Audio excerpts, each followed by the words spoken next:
warahmatullahi wabarakatuh.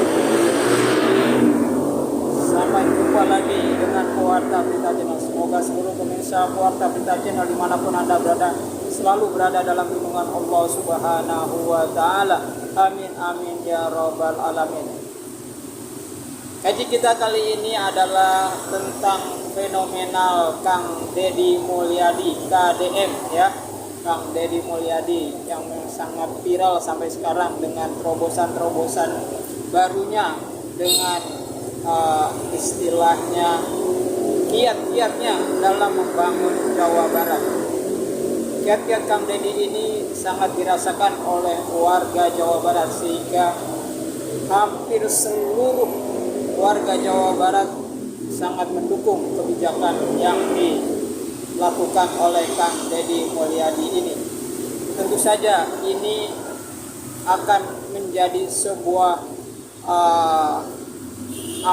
sebuah sinyal yang bagus untuk ke depan, khususnya bagi warga Jawa Barat dan umumnya untuk Indonesia secara keseluruhan. Mengapa hal itu saya katakan demikian? Ya, karena dengan kerja yang dilakukan oleh KDM ini sungguh-sungguh pengaruhnya begitu besar terhadap rakyat Jawa Barat khususnya ya, dan Indonesia pada umumnya. Bahkan kalau ada anak-anak kecil yang masih main HP, itu bisa berhenti main HP karena untuk dibawa oleh Kang Deddy Mulyadi. Akhirnya mereka takut ya, akhirnya tidak main HP, dan itu anak-anak kecil yang tidak paham. Tapi bagi mereka yang paham, mereka benar-benar melakukannya dengan sungguh-sungguh ya. Anak-anak kecil tidak menggunakan HP, dan juga salah satu yang juga diikuti oleh rakyat Jawa Barat adalah tidak melakukan wisata di hari perpisahannya, dan juga berjalan kaki dari rumah ke sekolah. Semua ini adalah terobosan-terobosan yang sangat humanis, sehingga warga Jawa Barat merasa memiliki seorang pemimpin yang bukan cuma bicara, tapi juga fakta yang ada di lapangan ini sangat membanggakan, sehingga banyak para gubernur yang merasa penting untuk mengikuti jejak daripada Kang Deddy Mulyadi ini. Masalah pro kontra itu hal yang sangat biasa dalam dunia ini. Pro kontra itu hal yang sangat wajar, cuma dudukanlah itu sesuai dengan proporsinya masing-masing, sehingga tidak terjadi silang sengketa yang tak berujung. Duduk bersama, kita bahas pro kontra itu, duduk bersama lalu cari solusinya. Yang jelas apa yang dilakukan oleh Kang Deddy dengan gebrakan-gebrakannya yang sungguh sangat luar biasa, ini memberikan angin segar bagi perpolitikan di tanah air kita. Ini sebuah katakanlah sebuah harapan bagi rakyat Jawa Barat khususnya, dan bangsa Indonesia pada umumnya. Ke depan insya Allah Indonesia akan jauh lebih baik lagi dari sekarang. Sekarang kita terus mengadakan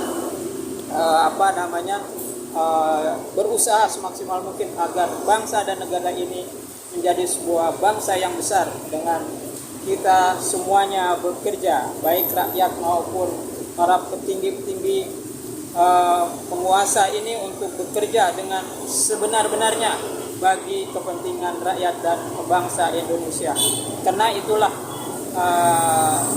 yang sesungguhnya yang harus dilakukan oleh seluruh bangsa Indonesia. Untuk apa? Untuk mencapai kesejahteraan bagi seluruh rakyat Indonesia dari Sabang sampai Merauke. Tentu saja ini bukan pekerjaan mudah. Tentu saja ini bukan pekerjaan yang cepat langsung jadi. Tidak, memang dibutuhkan kesinambungan, terus menerus upaya ikhtiar baik yang akan terus diperbaiki yang harusnya para pemegang putusan di negeri ini memperbaiki seluruh sistem yang ada.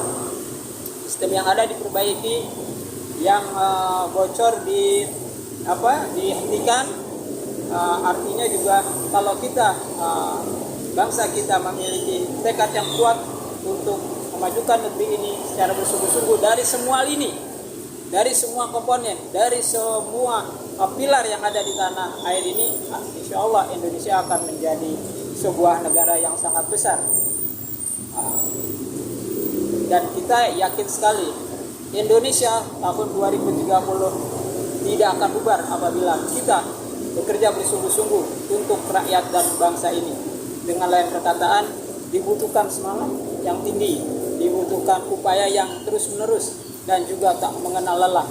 Insya Allah dengan hadirnya Kang Dadi sebagai figur Jawa Barat, sebagai pemimpin yang sangat didambakan oleh warga Jabar khususnya dan bangsa Indonesia pada umumnya, kita melihat ke depannya Indonesia memiliki harapan yang cerah dan gilang gemilang ke depannya, insya Allah. Optimisme ini harus kita bangun.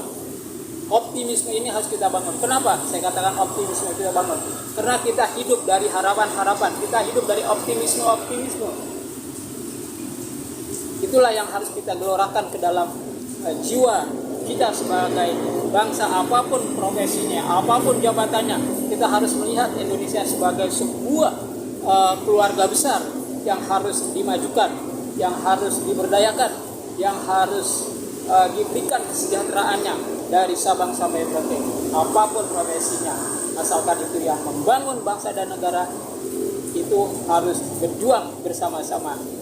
Adanya silang pendapat dan perbedaan bisa dimusyawarahkan, karena azas kita adalah azas musyawarah, sebagaimana yang tercantum dalam sila keempat dari Pancasila. Kegiatan yang dipimpin oleh hikmah kebijaksanaan dalam permusyawaratan dan perwakilan. Jadi kita jangan bertikai, kita jangan bersilang pendapat. Kalaupun mau bertikai dan bersilang pendapat, adakan di forum-forum yang benar-benar mencerahkan bagi rakyat, dan juga harus dicari solusinya. Jangan cuma berdebat lalu tidak ada solusinya, harus ada kesepakatan. Jadi jangan putus di tengah jalan, harus ada kesepakatan apa yang akan diambil. Yang jelas kesepakatan itu adalah untuk bangsa dan negara Indonesia ke depannya lebih bagus lagi. Demikianlah kita memiliki harapan yang besar ini karena lahirnya seorang pemimpin yang tingkatannya di Jawa Barat sebagai gubernur ini memberikan rasa kebanggaan bahwa putra-putra bangsa masih banyak yang memiliki pemikiran-pemikiran ke depan untuk rakyat dan bangsanya tanpa memikirkan diri pribadinya. Artinya dia mau bekerja untuk rakyat, demi rakyatnya sejahtera, demi rakyatnya bahagia, dan demi rakyatnya hidup dalam keadaan nyaman. Oke, sampai di sini dulu kaji kita kali ini, semoga ada manfaatnya. Billahi taufiq wal hidayah. Wassalamualaikum warahmatullahi wabarakatuh. Dan jangan lupa tetap semangat.